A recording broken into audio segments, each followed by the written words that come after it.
Hey friends, my name is Warren Marshall. I am a Pacific Northwest-based adventure elopement photographer, and what I thought we could do today is take a look at some images from a recent hiking elopement I did in the North Cascades, and really break things down through one particular facet of photography that I've been really eager to learn and improve upon lately, which is composition. I photographed this elopement a few months ago towards the beginning of fall, and as I was going through and editing the photos, I did a few talking pieces on my Instagram story, just sharing some of my insights into what I look for when I'm photographing a couple in a landscape in terms of composition. And because the response was so overwhelmingly positive, I thought, why not take this time to do a little bit of a deeper dive and share even more of the things that I look for as I take a couple out and photograph their elopement in a landscape. While this isn't necessarily a tutorial, I'm hopeful that you'll still be able to derive some amount of learning from it. And I know for myself, I'm always really interested to get inside the minds of other photographers and see how they go about their creative process, so at the very least, I'm happy to share some of my thoughts with you in this review. Now, with all that being said, let's go ahead and jump over to the computer and look through some photos.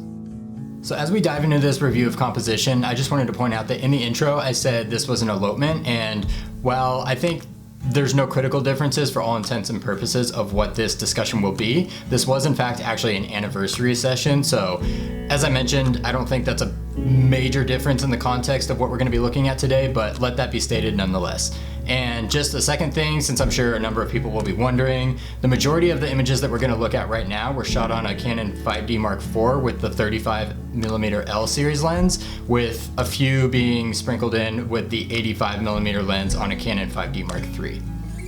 So just a little backstory for context, this hike was one that Casey and Derek had done a number of times before, and it's one of their favorites, which is part of the reason why we chose to shoot here. I had never done it before, but I knew based off of their description the views were going to be insane, and they absolutely were. The hike was brutal, but worth it for a reason, right? And we were kind of chasing this overcast layer the entire day as we hiked up, and once we got there, we really only had about 10 minutes to shoot once they had gotten dressed before a system really moved in on us and kind of clouded us in here pretty quickly. So as far as composition goes at this first area that we shot at, there was a few things that stood out to me pretty early on once we got up to the top, and that was, there was a series of these kind of pointed cliff areas that were pretty easy go-tos and as far as places to position a couple for a photograph in a landscape such as this. But there was a few other things that really lined up nicely,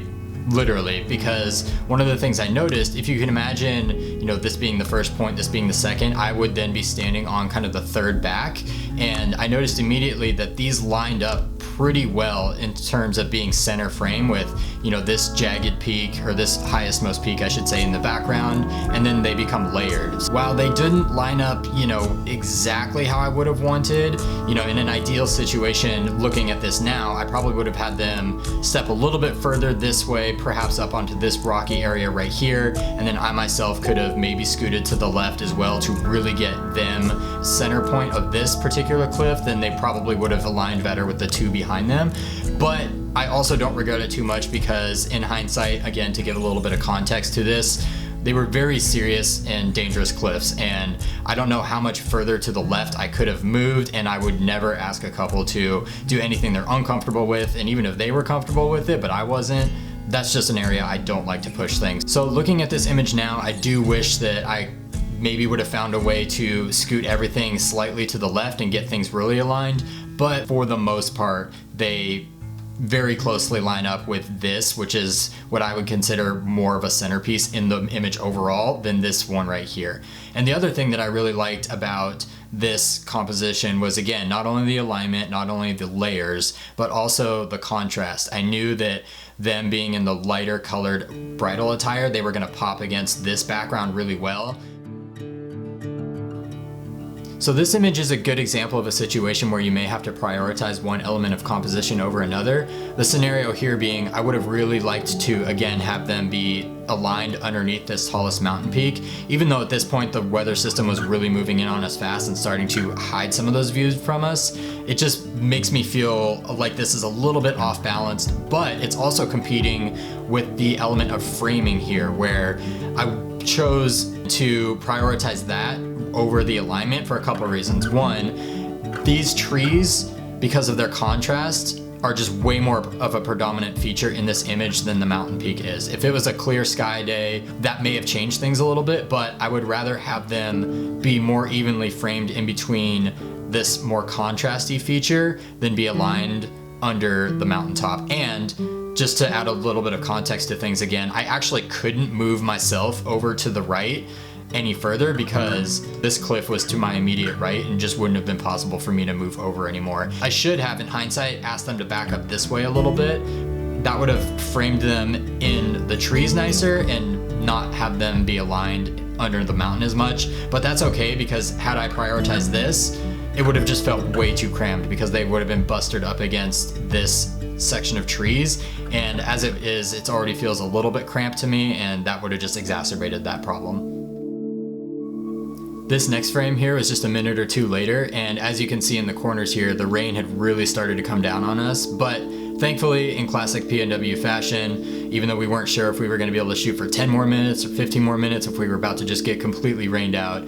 it did end up moving on and dissipating. The clouds stuck around, but the rain at least only was around for 10 or 15 minutes. So one piece of composition that I've known for a long time, but I've really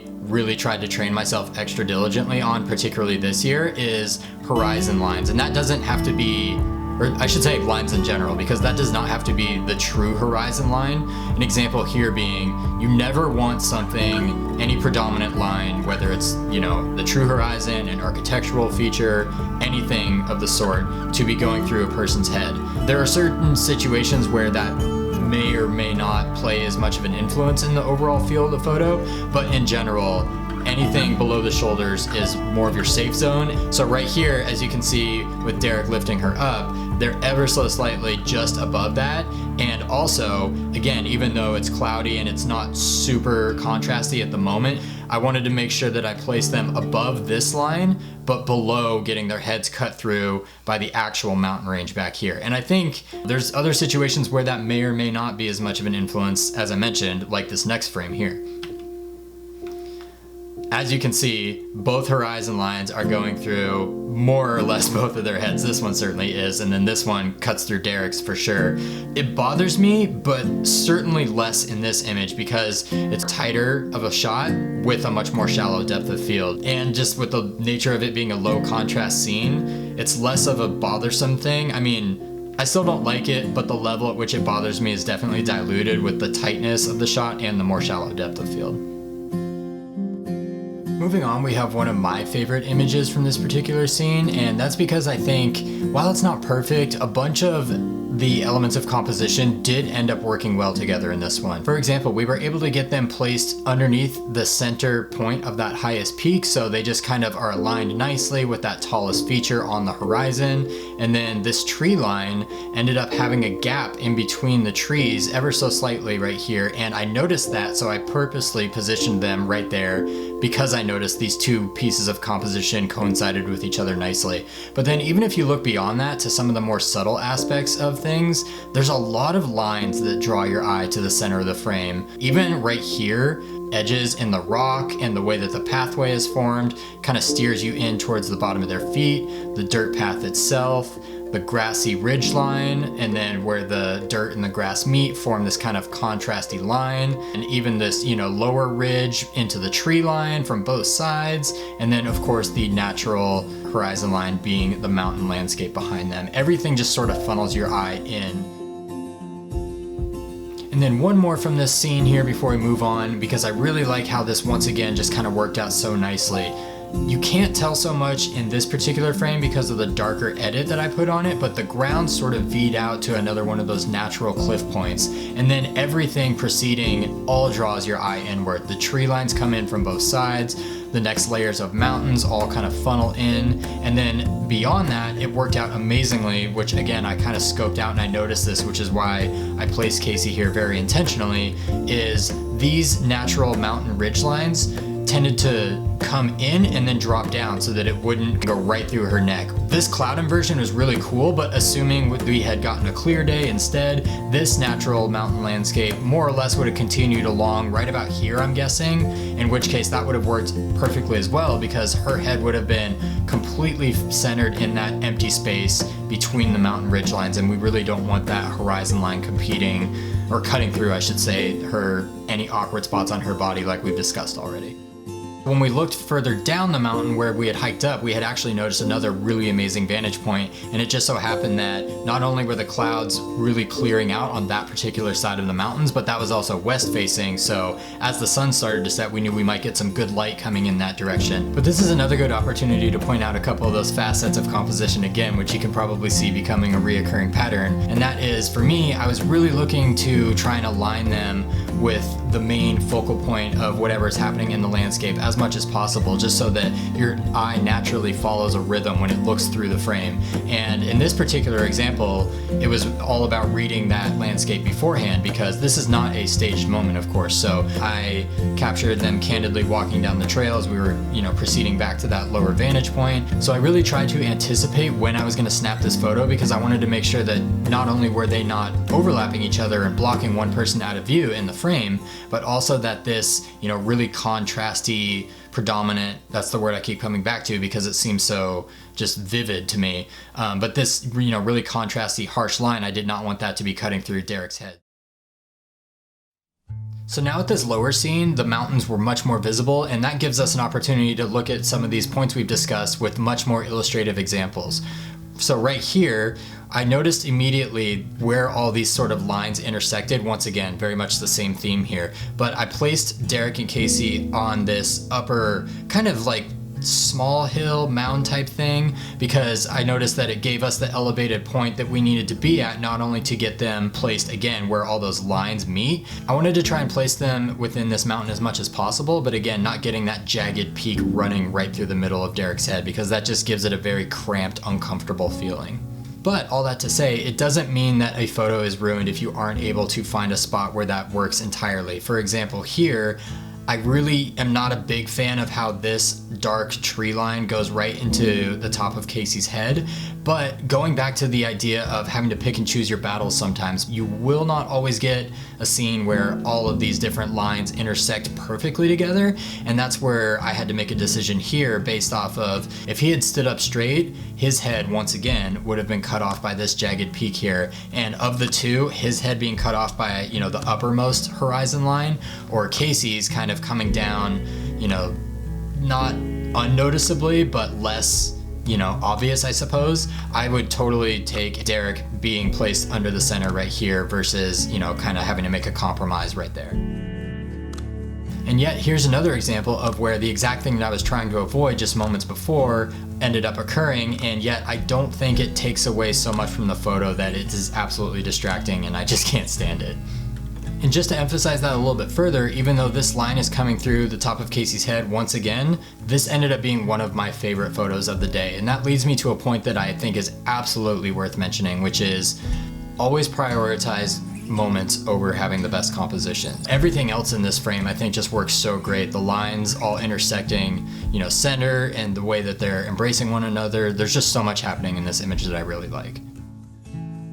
While these are rules of composition, everybody knows that artistic rules were meant to be broken, and sometimes they still turn out great. Everything that we just talked about wanting to avoid is happening in this frame. This is a pretty major line in the image going right through the center of the frame and right through both of their heads. But while I would still say that the couple is the main subject matter, it is not necessarily the main focal point in this image. The focal point is kind of emphasizing the mountain landscape that we found ourselves within, and so I really don't think that that line right there becomes too distracting.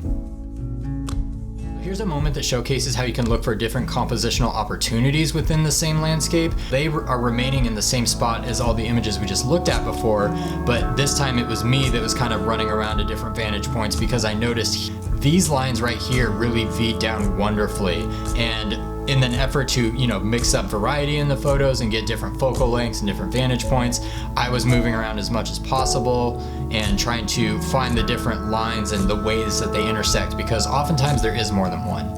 And sometimes those subtle changes can lead to subtle but noticeable differences. For example, the only change between this image right here and the next one that happened only a moment or two later is the fact that I can't remember if I was crouching in the first one and I now stood up, or if I raised my camera up, but just by doing so, you change not only the perspective of where the horizon meets the couple, but you add an entire layer that was hidden before. If we look back, that second hillside was kind of dropped beneath this little hill that they were standing on, but by even just going up a matter of 2 or 3 feet, you now get a whole nother layer to the frame. And when you can stack layers on each other, that's one of my favorite pieces of composition. Now in these last couple images that we're going to look at together, I want to take a moment to underscore something that I briefly touched on prior, and that is always prioritize your couple and the moments that are happening between them over having the perfect composition. This image right here follows all the rules so far. We don't have any lines intersecting at places we're trying to avoid,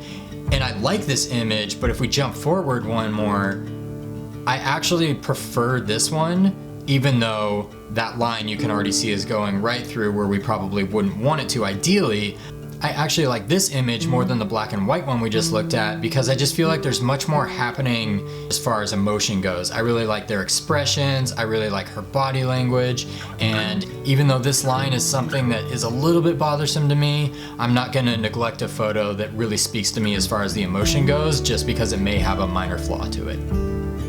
And lastly, the same can be said for this image. They decided to have a dance at the end of our session, and it was just a wonderful moment. And I was kind of running around with the long lens trying to capture movement and stuff. And so while I'm happy that we ended up choosing to do it down here in this flat area because we could place them again centered more or less under this main mountain piece, I'm not thrilled about that horizon line, but hey, it's still great. I would much rather have her. She's kind of the main of the two. I would say the main focal point in this particular image. She is framed nicely within those trees, so the fact that the tree line kind of moves further upward and goes through Derek's head is something that I'm totally happy to look past for the sake of what's happening in this photo as far as the emotion in the moment.